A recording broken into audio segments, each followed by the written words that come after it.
này là cái dụng nó sẽ có xí này.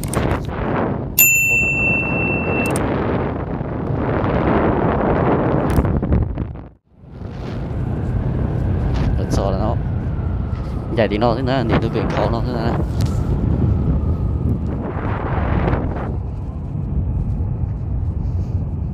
Nó đá nó sẽ có được.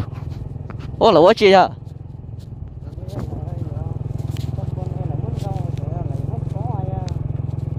Đó, quá vặt đấy là quá chi á. Rồi là quá khó rung sao rồi.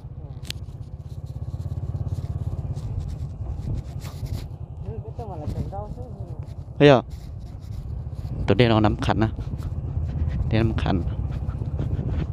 Nắm khổng chỉ chuẩn của nó nè. Sao tụi nó cho nắm khổng. Tụi nó sẽ có được. Ô sẽ có. Tôi sẽ hay vậy. Tụi nó sẽ có rồi. Nó có phải sinh khuẩn đó. Tụi nó có để cho phải sinh khuẩn. Ô lấy cái mỏ đó. Lấy cái mỏ đó.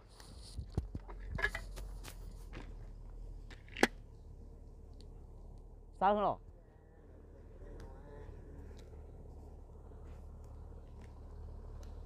Rất là hẳn đấy. Phải phá nhau rồi lên. Do nó nhá. Nhất là nó phải phá nhau rồi. Nó đi chào rồi. À, nó có phần nào tụi nắm khủng nữa. Cái chế chúng nhìn chưa không mơ. Ôi chuyện gì tối rồi. Sao gió trời hả? À kìa. Đấy mất rồi.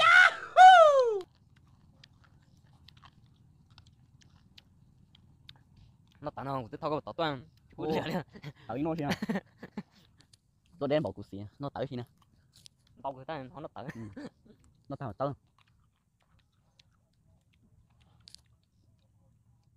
Cho con dê hay vậy? Để con dê hay lá à?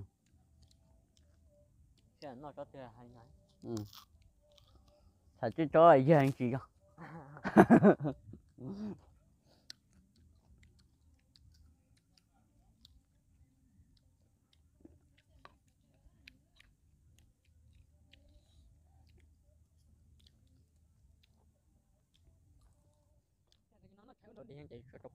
Sắp tới nó có mà.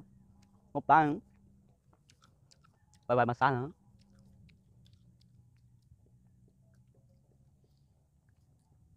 Ô, nắm khủng luôn. Ô rồi nắm khủng xe rồi. Nắm khủng chính đà. Cái YouTube hướng cao chơi từ nắm khủng xe mà thầy quay. Rồi nắm khủng đến xe à. Ba vào nè.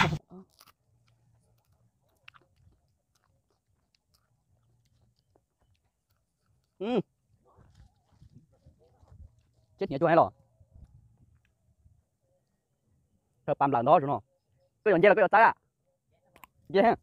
Chắc khẩu ba. Con chịu tao đó. Cái gì con dê ha.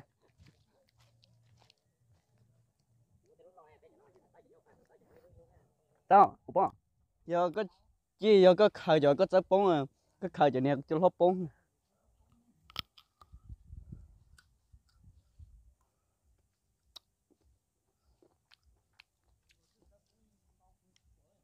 Chết nhẹ à.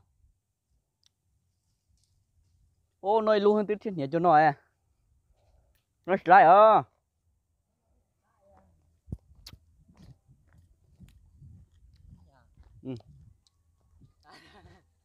Có cá liền à.